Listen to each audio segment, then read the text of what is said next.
Le Canada impose des sanctions contre des membres de l'élite économique haïtienne, Affaires mondiales Canada.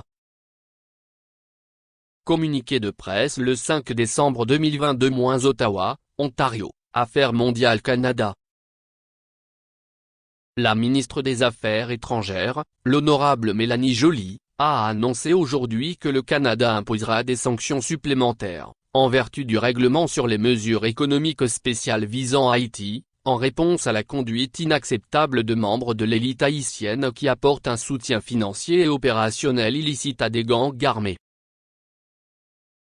Ces dernières sanctions visent 3 membres très en vue de l'élite économique en Haïti, Gilbert Biggio, Reynold Ib et Cherif Abdallah, et leur imposent une interdiction de transaction, ce qui aura pour effet de geler tout avoir qu'ils peuvent détenir au Canada.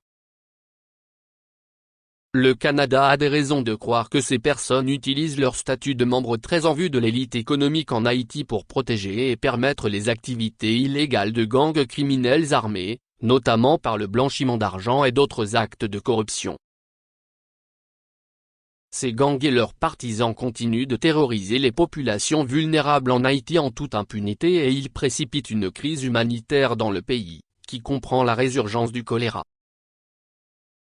Ils commettent également des actes de violence inqualifiables, notamment des violences sexuelles généralisées, à l'encontre des populations touchées et empêchent la prestation de services essentiels et l'acheminement d'aide humanitaire. Les sanctions imposées par le Canada visent à faire pression sur les personnes responsables de la violence et de l'instabilité actuelle en Haïti. Ces personnes doivent cesser de fournir des fonds et des armes aux bandes criminelles en Haïti. Nous encourageons toutes les parties prenantes à soutenir de réels progrès vers un accord politique qui mènera à un dialogue inclusif et constructif, et à la fin de la crise actuelle. C'est la seule façon d'aider à créer l'environnement nécessaire pour un retour à la stabilité, à l'ordre public et à la démocratie en Haïti. Bref. Le 17 novembre 2022, des sanctions contre 6 autres membres de l'élite politique haïtienne sont entrées en vigueur.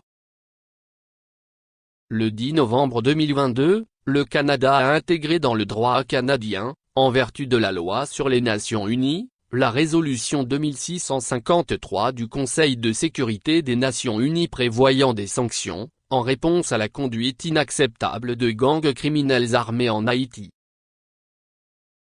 Les sanctions imposaient une interdiction sur les opérations à l'encontre d'un chef de gang haïtien. Le 4 novembre 2022, le Canada a annoncé des sanctions contre 2 autres personnes en réponse à la conduite inacceptable de membres de l'élite politique haïtienne qui apportent un soutien financier et opérationnel illicite à des gangs armés.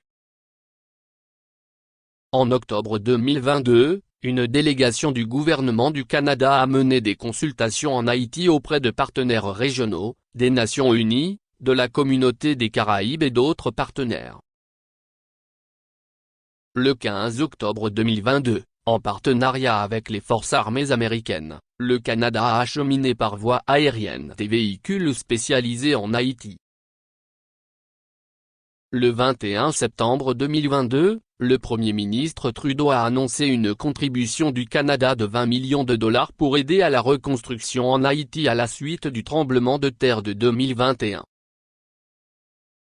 Le Canada joue un rôle de premier plan en sanctionnant des membres de l'élite afin de les empêcher de soutenir les gangs qui commettent des actes de violence contre le peuple haïtien. Le Canada demande à la communauté de suivre son exemple et d'imposer des sanctions aux gangs et à leurs partisans pour aider le peuple haïtien à sortir de cette crise et à rétablir la paix et la sécurité dans son pays. Mélanie Joly, ministre des Affaires étrangères. Disponibilité du texte. Allez visiter le site canada.ca. Merci, à la prochaine.